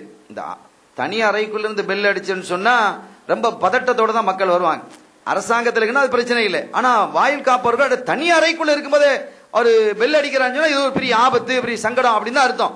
அடித்து பிறகு ஹாஜிபுகள் ஓடி வந்தானோ, ஹாஜிபுனா அந்த செக்யூரிட்டிஸ் ஓடி வந்தானே அரசே அப்படின்னு கடுமையான கோபத்தில் இருக்க, கை காலெல்லாம் நடுங்குது அவனுக்கு. என்ன என்னவா உள்ள வந்து ஒத்த என்ன அதட்டிட்டு போறான், கையில கம்பு வர வச்சிருக்கிறான், ஆட்சியை முறிச்சு போடுவேன்னு சொல்றான், இவனை ஏன்பா நீங்க உள்ள விட்டீங்க? அவனு சொன்ன யாரு வந்தா, ஒருத்தரும் வரலையே, யாருமே வரையிலேயே, நாங்க யாரையும் உள்ள அனுப்ப இல்லையே, நாங்க தானே வாசல் நின்றுட்டு இருக்கிறோம். கதப்தும், ஏன்பா பொய் சொல்றீங்க? ஃபகதிப அலைஹிம், ரொம்ப கோபமாக கத்த ஆரம்பித்தான். பொய் சொல்றீங்களே, இன்னும் வந்து முன்னால வந்து பேசிட்டு உள்ள வெளியில போறான், கம்பு கையில வச்சுக்கிறான், ஒரு பெரிய கம்ப முறிக்கிற மாதிரி உன்னுடைய ஆட்சியை முறித்து போட வேண்டிய எனக்கு நேருக்கு நேரு பேசிக்கிட்டு போறான். யாருப்பா அவன், எப்படி நீங்க உள்ள விட்டீங்க? அரசு எங்களுக்கு தெரியாது, நாங்க யாரும் உள்ள விடல, யாரும் வரவும் இல்லை, யாரும் வரவும் இல்லை, யாரும் போகவும் இல்லை, நீங்க தான் சொல்றீங்க. அப்ப நான் பொய்யான்னு சொல்றேன்?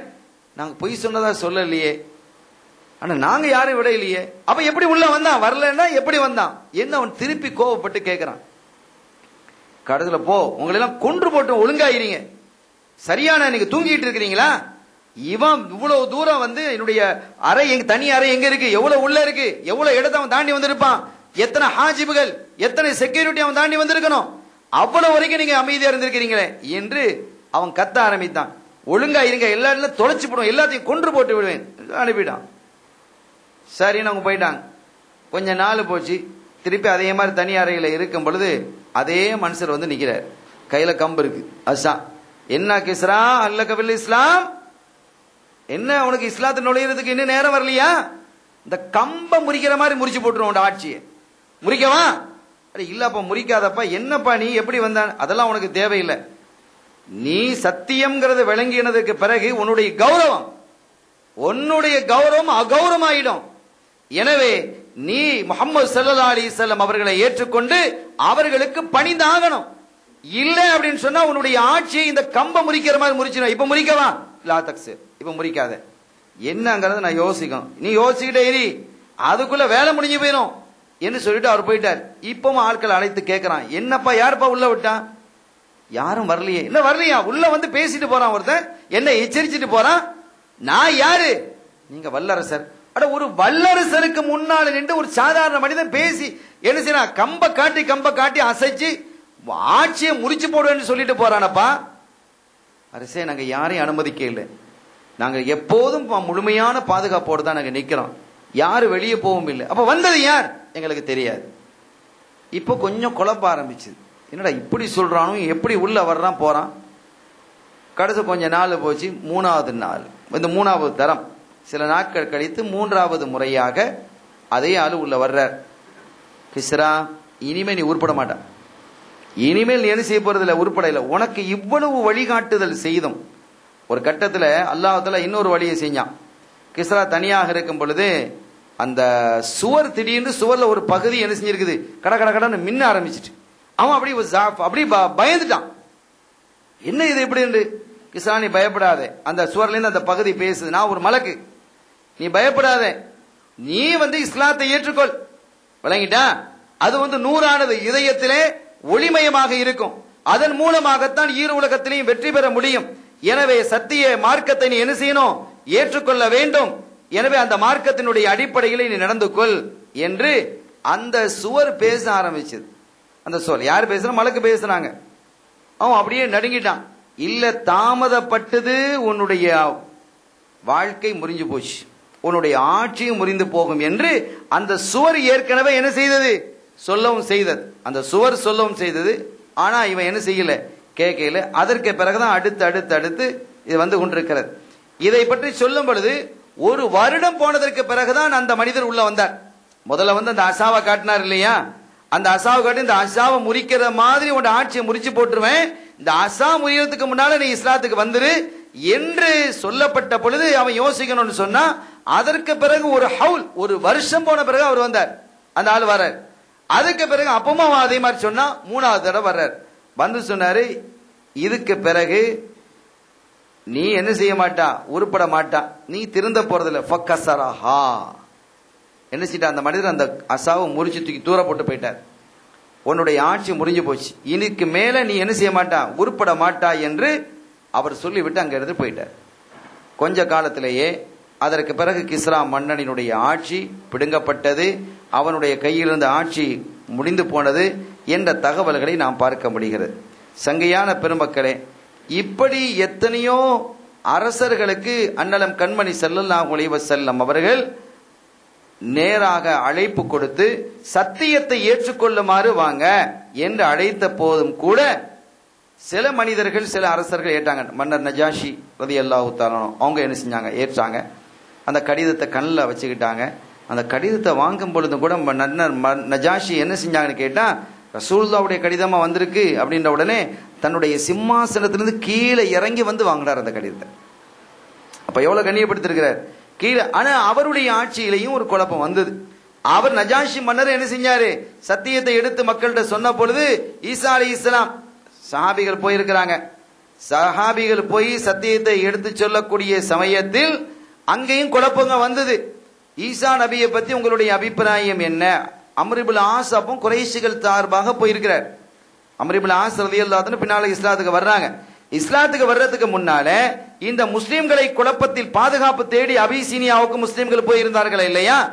ஸல்லல்லாஹு அலைஹி வஸல்லம் அபிசீனியாவுக்கு நீங்க போங்க, அந்த மனிதர் நல்ல மனிதராக இருக்கிறார், அவருடைய ஆட்சியில் உங்களுக்கு பாதுகாப்பு கிடைக்கும் என்று சொல்லி அனுப்புனாங்க. அதே மாதிரி அவங்க என்ன செஞ்சாங்க? போனாங்க.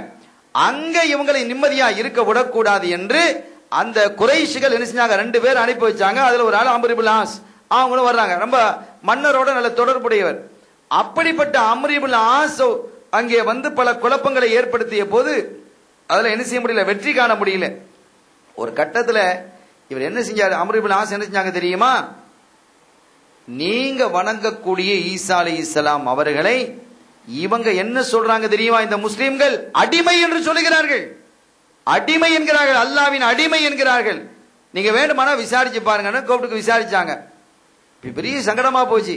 சாபிகள் சொன்னாங்க, அப்துல்லா அவங்க அல்லாஹ்வுடைய அடிமை தான், அல்லாஹ்வுடைய திருத்தூதர். மரியம் அலைஹிஸ்ஸலாம், மரியமுல் பத்தூல் இருக்கிறாங்களே, ஆண் தீண்டாமல் ஒரு குழந்தையை பெற்றெடுத்த மாதரசி, அவர்களுடைய அடையாளமாக, அல்லாஹ்வினுடைய அத்தாட்சியாக, அடையாளமாக, ரூஹுல்லாவாக, அல்லாஹ்வினுடைய தூய ஆவியாக அவங்க இருக்கிறாங்க, அல்லாஹ்வினுடைய அடிமை தான் என்று சொன்னதும் பெரிய கொந்தளிப்பு வந்துருச்சு. மற்றதுக்கெல்லாம் அமைதியா இருந்தாலும் அல்லாஹ்வுடைய அடிமைன்னு கோபம் வந்துருச்சு. ஒரே பெரிய பிரச்சனையாக ஆனது. அங்க இருக்கக்கூடிய பத்தாரிகத்துகள் எல்லாம், அங்க இருக்கக்கூடிய அறிஞர்கள் எல்லாம் கூப்பாடு போட ஆரம்பிச்சுட்டாங்க. அதுக்கு முன்ன அப்ப என்ன செஞ்சாரு? இந்த நஜாஷி மன்னர் சொன்னாரு, நீங்க சொன்ன இந்த விஷயம், ஈசா அலைஹிஸ்ஸலாம் அவர்களை பத்தி நீங்க என்ன சொன்னீங்களோ, ஈசா அலைஹிஸ்ஸலாம் அவர்களை பற்றி நீங்க என்ன சொன்னீங்களோ அதுல இம்மி அளவு கூட எங்களுடைய வேதம் மாற்றி சொல்லவில்லை, நீங்க சொன்னதான் உண்மை அப்படின்ட்டான். நஜாஷி மன்னர் அங்கே வச்சு டிக்ளேர் பண்றார். இங்க எல்லாம் குழம்பி போய் கிடக்குது.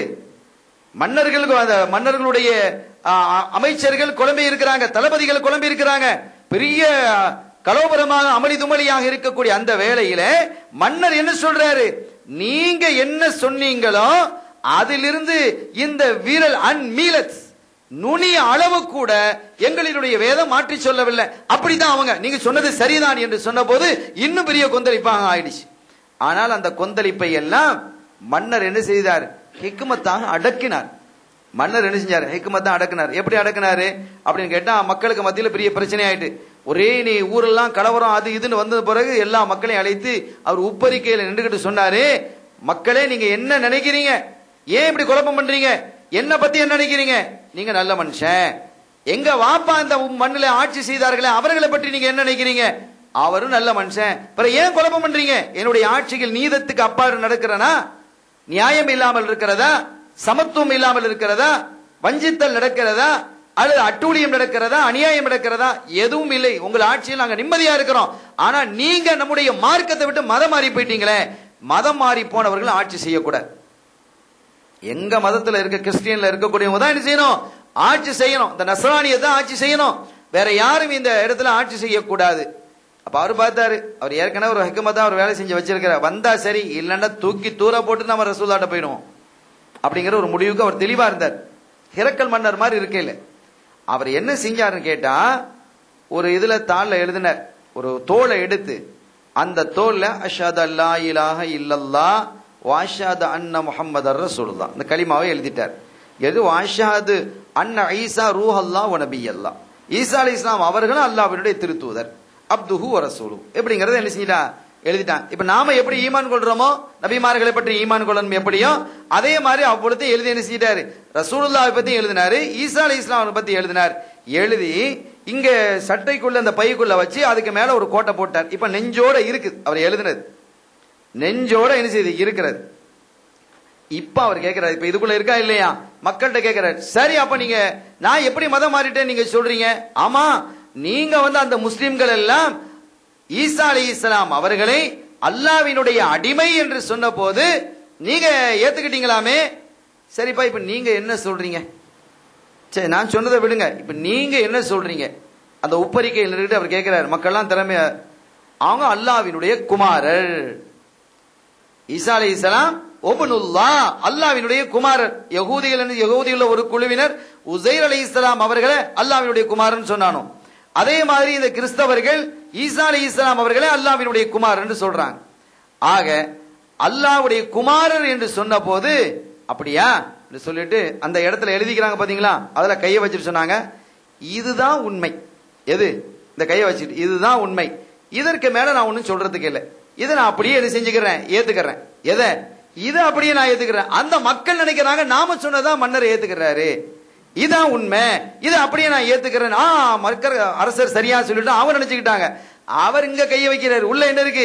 அஷ்ஹது அல்லா இலாஹ இல்லல்லாஹ் வ அஷ்ஹது அன்ன முஹம்மதன் அப்துஹு வ ரசூலுஹு வ அன்ன ஈசா இப்னு மரியம் ரூஹுல்லாஹி வ நபியுஹு அப்படிங்கிற மாதிரி என்ன செஞ்சிருக்காங்க? எழுதி வச்சிருக்காங்க.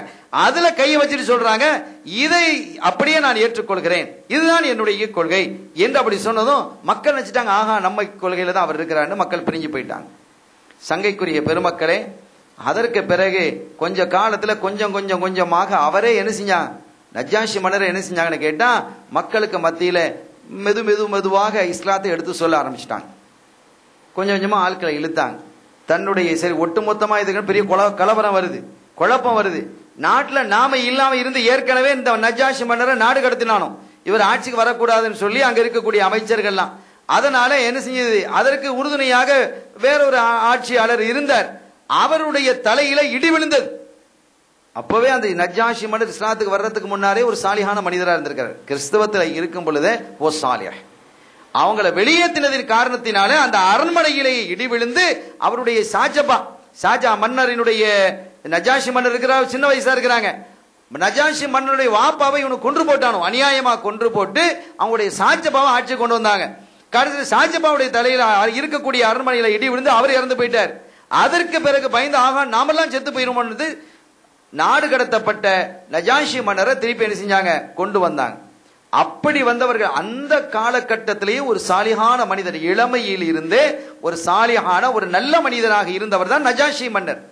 ஆனால் கிஸ்ரா அப்படி இருக்கில்ல. ஹிரக்கலினுடைய நிலை வேற மாதிரி இருக்குது, கிஸ்ராவினுடைய நிலை வேற மாதிரி இருக்குது, கைசருடைய நிலை வேற மாதிரி இருக்குது.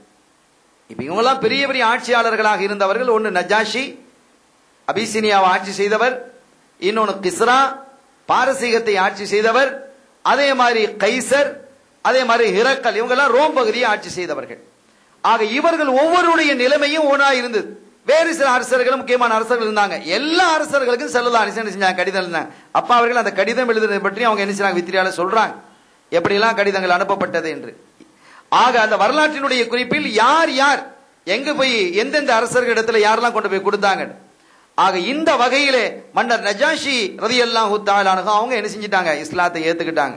இன்னும் சொல்ல போனா நஜாஷி மன்னர் உம்மு ஹபீபா ரலியல்லாஹு தஆலா அன்ஹா, செய்னா ரம்லா ரலியல்லாஹு, ரம்லா நாயகின்னு சொன்னாலும் உம்மு ஹபீபா நாயகின்னு சொன்னாலும் ஒரே ஆள் தான். அவங்களுடைய அசல் பேர் ரம்லா. சில இதுல பாப்பா ரசூலுல்லாஹுடைய மனைவிமார்கள் உம்மஹாத்துல் முஃமினீன்ல ரம்லான்னு வரும், சில இதுல உம்மு ஹபீபான்னு வரும். ரெண்டும் ஒண்ணுதான். ஹபீபாவோட அம்மா அசல் பேர் ரம்லா. அபூ சுஃபியான் இருக்கிறாங்க இல்ல, அபூ சுஃபியானுடைய மகளார் தான் அவங்க. அவங்களுக்கு ஒரு பெரிய சோதனை ஏற்பட்டது. என்ன சோதனை ஏற்பட்டதுன்னு சொன்னா, அபிசீனியாவிற்கு அவங்க வந்ததற்கு பிறகு கணவனோட வந்துட்டாங்க. கணவனோட வந்த பிறகு பெரிய சோதனை என்ன கேட்டா, கணவர் மதம் மாறி போயிட்டார். சஹாபியா இருந்தவங்க மதம் மாறி போனோட உம்மு ஹபீபா நாய் குழந்தை வரை பெற்று வச்சிருக்கு. ஹபீபாங்கிற பிள்ளைய பச்சை குழந்தையா இருக்கு, கை குழந்தையா இருக்கு. ரொம்ப சங்கடப்பட்டாங்க. உம்மு ஹபீபா நாயகி ரலியல்லாஹு தஆலா அன்ஹா ரொம்ப கண்ணீர் வடிச்சாங்க. என்ன இப்படி குடிகாரரா போயிட்டார். கொஞ்ச நாளா குடிக்க ஆரம்பிச்சார். கடைசியில ஓபனா சொல்லிட்டாரு, அதுதான் உண்மையான மார்க்கம், எது கிறிஸ்தவ மதம் தான் உண்மையான மார்க்கம். என்ன இப்படி சொல்றீங்க, நாம எதற்காக இங்க வந்திருக்கிறோம், அந்த அவனும் அந்த ஷிர்கில் இருந்து நம்ம விட்டுப்பட்டு பாதுகாப்பு பெறணும், அவனுடைய அட்டூழியம் தாங்க முடியலனால நாம இங்க அபிசீனியாவுக்கு வந்திருக்கிறோம். இங்க வந்து இங்க உள்ள மார்க்கத்தை நீங்க ஏத்துக்கிட்டீங்களே, இதுக்கு அங்கே இருந்திருக்கலாமே என்று சொன்னப்ப, இல்ல இப்ப எனக்கு தெளிவாக தெரியுது, இஸ்லாத்தை விட இதான் சிறந்த மார்க்கம் என்ற ஒரு பெரிய பிரச்சனை வந்து கடைசியில் அது தலாக்காக ஆயிடுச்சு. தனிமையில கஷ்டப்பட்டுக்கிட்டு இருந்தாங்க. பிள்ளைய வச்சுக்கிட்டு, கை குழந்தைய வச்சுக்கிட்டு, ஊர் பேர் தெரியாத ஆட்கள், பழக்கம் இல்லாத சஹாபிகள் கொஞ்சம் பேர் இருக்கிறாங்க. அவங்களும் கஷ்டத்தில் இருக்கிறாங்க. அன்றாட உழைத்து உழைத்து என்ன செய்ய சாப்பிடுறாங்க. ஆனா பிரச்சனை இல்லாம இருக்கிறாங்க. மன்னரினுடைய ஆட்சியில் அது ஒண்ணுதான். குறைஷிகளுக்கு தங்கடங்கள் கொடுத்தாங்களே அது இல்லை. அப்படிப்பட்ட நிலையில் ஸல்லல்லாஹு அலைஹி வஸல்லம் அவர்களிடமிருந்து பஷாரத்து வந்தது நஜாஷி மன்னருக்கு, உம்மு ஹபீபாவை தனக்கு கல்யாணம் முடிச்சு வைக்க சொல்லி. இப்ப ரசூலுல்லாஹ்வினுடைய வழிகார் ரசூல் ஸல்லல்லாஹு அலைஹி வஸல்லம் என்ன செஞ்சாங்க, நஜாஷி மன்னரையே தன்னுடைய வழிகாரராக ஆக்குனாங்க. தனக்கு பொறுப்பாளராக ஆக்கி எனக்கு கல்யாணம் முடிச்சு வைங்க. அதே மாதிரி நஜாஷி மன்னர் என்ன செஞ்சாங்க, ஸல்லல்லாஹு அலைஹி வஸல்லம் பொறுப்பாளராக இருந்து ஒரு கல்யாணத்தை முடிச்சு வச்சாங்க என்பதை நாம் வரலாற்றில் பார்க்கிறோம். ஆக இவ்வளவு ஒரு தூய்மையான ஒரு மனிதராக மன்னர் நஜாஷி இருந்தாங்க. அதே மாதிரி அந்த மன்னர் நஜாஷி அவர்கள் வஃபாத்தான போது ஸல்லல்லாஹு அலைஹி வஸல்லம் ரொம்ப கவலைப்பட்டாங்க. அவர்களுக்காக மதீனாவில் இருந்து அவங்க சொன்னாங்க, இன்னைக்கு ஒரு சாலிஹான மனிதர் மௌத்தாயிட்டாங்க மன்னர் நஜாஷி, அவங்களுக்காக நம்ம காயிப் ஜனாசா தொழுகை நடத்தினாங்க ஸல்லல்லாஹு அலைஹி வஸல்லம். அப்படி ஒரு சிறந்த மனிதராக நஜாஷி இருந்தாங்க. ஆனா கிஸ்ரா நேர் மாத்தமா இருக்கிறான். அவனுக்கு இவ்வளவு அடையாளங்கள், இந்த நஜாஷி மன்னருக்கு அடையாளங்கள் கூட வரல. வேதங்கள்ல படிச்சிருக்கிறாங்களே தவிர இந்த சுவர்ல இருந்து ஒரு மலக்கு வந்து பேசல, ஒரு மலக்கு வந்து மனித ரூபத்தில் உள்ள அசாப கொண்டு வர இல்ல. ஆனாலும் கூட அல்லாஹ் அவர்களுக்கு ஹிதாயத்தை கொடுத்தான். இங்க கிஸ்ரா மன்னனுக்கு இப்படி வந்து இந்த பாரு எவ்வளவு பாதுகாப்பான கோட்டை கிஸ்ராவினுடைய கோட்டை. அந்த கோட்டைக்குள்ள ஒரு மனிதர், அவ்வளவு ஹாஜிபுகள், எவ்வளவு செக்யூரிட்டிகள், எவ்வளவு வாயல் காப்பவர்கள் இருக்கிறாங்க. அதையெல்லாம் தாண்டி ஒரு மனிதர் வர்றாரு. யாருமே எல்லாரும் சொல்றாங்க, நாங்க யாரையும் அனுப்ப இல்லை, யாரும் வரல, யாரும் திரும்பி போக இல்லை என்று சொல்லும் பொழுதெல்லாம் அப்போது அவன் உணரணுமா இல்லையா? ஒன்னு இல்ல, ரெண்டு இல்ல, 3 தடவை இருந்தா அவன் உணர இல்லை. மதில் சுவர் இலங்கி பேசிய போதும் கூட அப்போதும் அவன் என்ன செய்யல, உணர இல்லை. எனவே அவன் என்ன செய்யப்பட வேண்டும், அழிக்கப்பட வேண்டியவனாக ஆகிவிட்டான் என்று அவனை அழிக்கப்பட்டது, அவனுடைய ஆட்சி பிடுங்கப்பட்டது என்பதைத்தான் கிஸ்ராவை நாம என்ன செஞ்சிட்டோம், சொறி வாங்கிட்டோங்கிறாங்க அப்பா அவர்கள் குறிப்பிடும் பொழுது. ஆனா ஹிரக்கல் மன்னரினுடைய நிலை குழப்பமா இருக்கு. ஆனா அவருடைய செயல்பாடுகள் எல்லாமே அழகா இருந்தது. ஆனா அவருக்கு நல்லா தெரியும் ஸல்லல்லாஹு அலைஹி வஸல்லம் அவர்கள் சத்தியத்தின்பால் வந்தவர்கள் தான், சத்தியத்தின்பால் அழைக்க வந்தவர்கள், அல்லாஹ்வின்பால் அழைக்க வந்தவர்கள், நரகத்தை விட்டும் இந்த குழப்பங்களை விட்டும் அசிங்கங்களை விட்டும் பாதுகாக்க வந்தவர்கள் என்றெல்லாம் மன்னருக்கு முழுமையாக தெரியும். அப்படி தெரிஞ்சிருந்ததான சொன்னாரு, லகஸல்து அன் கதமைஹி. அபூ சுஃபியான் கேட்கும் பொழுது, உங்க ஆள் எப்படி, முஹம்மது ஸல்லல்லாஹு அலைஹி வஸல்லம் உங்க ஃபேமிலி தானே, உங்க ஊர் தானே, ஆள் எப்படின்னு கேட்கும்போது அபூ சுஃபியான் நடந்த நிகழ்வெல்லாம் எல்லாத்தையும் சொல்லி முடிச்ச போது என்ன சொன்னாரு, அப்படின்னா நான் மட்டும் இப்ப அங்க இருந்தா லகசல்து அன் கதமைஹி, அவங்களுடைய பாதத்தை நான் கழுவி விடுவேன், அந்த பொறுப்பை நான் எடுத்துக்கிடுவேன். நான் ரசூல்லா கிட்ட இருந்தா பாதத்தை நான் கழுவி விடுவேன். இது புகாரியிலேயே இருக்கு, இந்த பாதத்தை கழுவி விடுவேன்னு சொல்றது. இன்னொரு இடத்துல வருது, அவங்களுடைய பாதத்தை 2 பாதங்களை நான் முத்தமிடுவேன் என்ற ஒரு ரிவாயத்தும் வருகிறது. ஆக எப்படி இருந்தாலும் இந்த மாதிரி விஷயங்களை அவர் சொல்லி இருக்கிறார். அப்படி இருந்தும் கூட அவருக்கு ஹிதாயத்து கிடைக்கவில்லைங்கிறாங்க. என்ன ஆச்சரியமான ஒரு விஷயம் பாருங்க.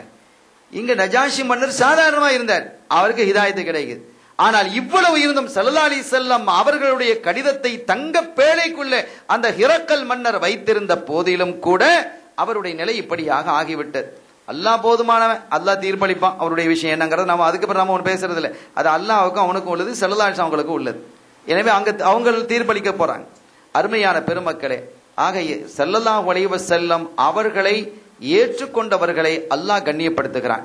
ஸல்லல்லாஹு அலைஹி வஸல்லம் அவர்கள் தன்னுடைய அந்த நுபுவத்தை, இந்த ரிசாலத்தை தெளிவுபடுத்தி எல்லா மக்களும், உலகெங்கிலும் இருக்கக்கூடிய மக்களுக்கெல்லாம், அரசர்களுக்கெல்லாம் அன்றைய தினத்திலேயே என்ன செஞ்சிட்டாங்க, கடிதங்களை அனுப்பிட்டாங்க. ஆகவே எல்லா பகுதிகளுக்கும் இஸ்லாத்தை பற்றிய தகவல் அன்றைய தினமே சொல்லப்பட்டது. அப்படி ஒரு அந்த ஹிஜ்ரி 6ஆம் ஆண்டு நடந்துன்னு சொல்றாங்க இந்த கடிதங்கள் அனுப்பியது. அப்படியே அந்த சில சமயங்களில் அந்த கடிதங்கள் கூட சில பகுதிகளுக்கு வராமல் இருந்தாலும் ஹிஜ்ரி 10ஆம் ஆண்டு ஸல்லல்லாஹு அலைஹி வஸல்லம் ஹஜ்ஜத்துல் விதாவுக்கு அவர்கள் சென்ற பொழுது அவங்க என்ன செஞ்சிட்டாங்க, பல்லிகு அன்னி வலவ் ஆயா, என்னை பற்றி ஒரு சின்ன தகவலாக இருந்தாலும் மக்களுக்கு நீங்க எத்தி வச்சிருங்க என்று சொன்ன பொழுது பல சஹாபிகள் உலகெங்கிலும் அப்படியே பறந்து போயிட்டாங்க. எல்லா பகுதிகளுக்கும் வந்தாங்க. அவர்கள் ஸல்லல்லாஹு அலைஹி வஸல்லம் அவர்களுடைய வருகையை பற்றி, அவர்களுடைய ரிசாலத்தை பற்றி, அவர்களுடைய நுபுவத்தை பற்றி உலகின் முக்கு மூலைகளில் எல்லாம் அவங்க என்ன செஞ்சிட்டாங்க, பறைசாட்டிட்டாங்க. அப்பவே இஸ்லாத்தை பத்தி எல்லா பகுதிக்கும், உலகத்தில் இருக்கக்கூடிய எத்தனை நாடுகளுக்கு அத்தனை நாடுகளுக்கும் எல்லா சஹாபிகளும் போயிட்டாங்க. எல்லா நாடுகளும் பாருங்க, பாக்குறோமா இல்லையா? அவங்க கோவடத்துல ஒரு சஹாபி அடங்கி இருக்கிறாங்க, பரங்கிப்பேட்டையில சஹாபி அடங்கி இருக்கிறாங்க, சீனால சஹாபி அடங்கி இருக்கிறாங்க. எல்லா நாடுகளையும் சஹாபிகள் இருக்கிறாங்க. சஹாபிகள் எல்லா நாடுகளையும் அடங்கி இருக்கிறாங்க. அவங்க அடங்காத நாடே கிடையாது. அவர்கள் அடக்கம் பெறாத நாடுகளே இல்லை. வேண்டுமானா நமக்கு தெரியாம இருக்கலாம். இப்ப நம்ம ஊர்ல லட்சக்கணக்கான அவுலியாக்கள் அடங்கி இருக்கிறாங்க, நமக்கு தெரியுமா? எல்லாம் குறிப்பிட்ட சில நாதாக்கள் தான் நமக்கு தெரியுது. எங்க மஸார்கள் கட்டி வச்சிருக்கிறோமோ அவங்களும் நமக்கு தெரியுது. ஜியாரத் எங்க இருக்குது அங்க தெரியுது. அப்ப அவங்க அல்லாதவங்களாம் வலிமார்கள் இல்லைன்ற அர்த்தம். எத்தனை ஒலிமார்கள் அடங்கி இருக்கிறாங்க. ஆக லட்சக்கணக்கான ஒலிமார்கள் இருக்கிறாங்க, தெரியல நமக்கு. அப்ப அதே மாதிரி அந்த காலத்துல சஹாபிகள் வந்து அறிவிச்சுட்டாங்க. அதுக்கப்புறம் அவங்களுடைய வரலாறுகள் இல்லாமல் போய்விட்டது. ஆனாலும் கண்மணியா முஹம்மதுன் ஸல்லல்லாஹு அலைஹி வஸல்லம் அவர்களுடைய தகவல்கள் உலகத்தினுடைய 8 மூலைகளுக்கும் எத்தி வைக்கப்பட்டிருக்கிறது. அப்படி வைக்கப்பட்டதற்கு பிறகு யார் அதை புறக்கணிக்கிறார்களோ அவர்களுக்கு சோபனம் இல்லை. இதைத்தான் அப்பா அவர்கள் தங்களுடைய கவிதையிலே அருமையாக என்ன செஞ்சாங்க, சொன்னாங்க. அந்த கடைசி கண்ணிகளை அவர்கள் சொல்லும் பொழுது, யார் அதை புறக்கணிக்கிறார்களோ, இஸ்லாத்தை யார் ஏற்றுக்கொள்ளவில்லையோ, அப்படி ஏற்றுக்கொள்ளாத போது அவர்களினுடைய தலையை நாம் உடைத்து விடுவோம். இது வந்து அப்துல்லா பக்தாதி ரலியல்லாஹு தஆலா, அபூபக்கர் பக்தாதி ரலியல்லாஹு அன்ஹு, வஹாமல்லதி கத் ஹாம பில் குஃப்ரி நஃதஹு, யார் இந்த குஃப்ரை கொண்டு அடம்பிடியாக இருக்கிறாங்களோ. இவ்வளவு தெளிவாக கிஸ்ராக்கு தெளிவா இருந்தது தானே, ஹெரக்கலுக்கு தெளிவா இருந்தது தானே, இருந்துதானே அவங்களை அடம் பிடிச்சாங்க. அதே மாதிரி முசைலிமான் இருந்தான், முசைலிமத்துல் கத்தாப். அந்த ஷைத்தான் இஸ்லாத்தை ஏத்துக்கிட்டு போய் அவன் தன்னுடைய ஊருக்கு போனதற்கு பிறகு, யமாமாவுக்கு போனதற்கு பிறகு தன்னை நபின்னு பிரகடனப்படுத்தினான். அவனுக்கு தெரியும் தான் நபி இல்லைங்கிறது தெரியும், ஸல்லல்லாஹு அலைஹி வஸல்லம் தான் இறுதி தூதுங்கிறது தெரியும்.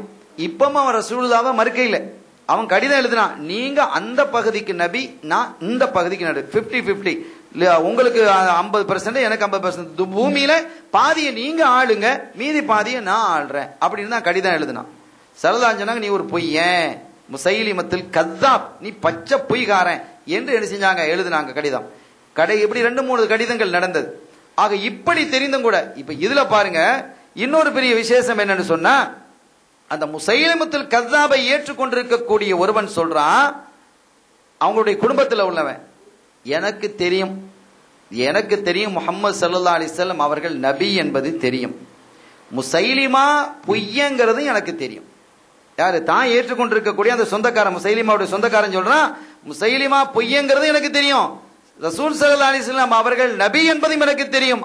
ஆனாலும் அந்த முஹம்மதை விட ஸல்லல்லாஹு அலைஹி வஸல்லம் அவர்களை விட இந்த முசைலிமாவை எனக்கு விருப்பமானவன். ஏன் குடும்பம் கோத்திரங்கிறதுனால. இப்படி எத்தனை ஆயிரக்கணக்கான லட்சக்கணக்கான மக்கள் இருக்கிறாங்க.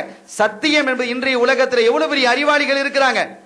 இஸ்லாம் என்பது எவ்வளவு தூய்மையானது என்பது தெரிந்தும் கூட அவர்கள் அதுக்கு வருவதற்கு விருப்பப்படலை. காரணம் என்ன? தங்களுடைய தலைமை போய்விடுமோ, தங்களுடைய சொத்துக்கள் போய்விடுமோ, தாங்கள் ஒரு அடிமையாக வாழ வேண்டியது இருக்குமோ, அல்லது தாங்கள் பாரம்பரியமாக இருந்து வந்த இந்த வழியை விட்டு போய்விடுவோமோ என்ற ஒரு நிலை, ஒரு அச்சம். அதை அவர்களை பற்றியெல்லாம் குறிப்பிடும் பொழுது அவர்கள் எல்லாம் அழிந்து போகக்கூடியவர்கள் என்று அப்பா அவர்கள் குறிப்பிடுகிறார்கள். அவர்கள் பாக்கியமற்றவர்கள், இந்த உலகத்திலும் பாக்கியமற்றவர்கள், மறு உலகத்திலும் பாக்கியமற்றவர்கள் என்று குறிப்பிடுறாங்க. அருமையான பெருமக்களே, ஆக கண்மணி ஸல்லல்லாஹு அலைஹி வஸல்லம் அவர்கள் தன்னுடைய நுபுவத்தை, ரிசாலத்தை தங்களுடைய காலத்திலேயே உலகம் மொத்தத்திற்கும் அவர்கள் என்ன செஞ்சிட்டாங்க? எத்தி வச்சிட்டாங்க. எல்லா பகுதிகளுக்கும் அவர்களுடைய தகவல் வந்து சேர்ந்து விட்டது.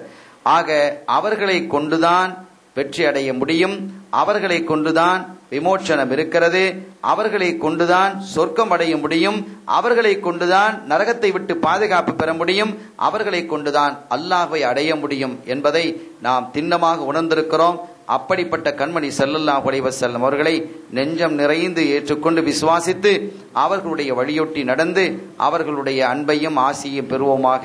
எல்லாம் வல்ல அல்லாஹ்வின் அருளையும் ஸல்லல்லாஹு அலைஹி வஸல்லம் ஷஃபாத்தையும் பெறுவோமாக.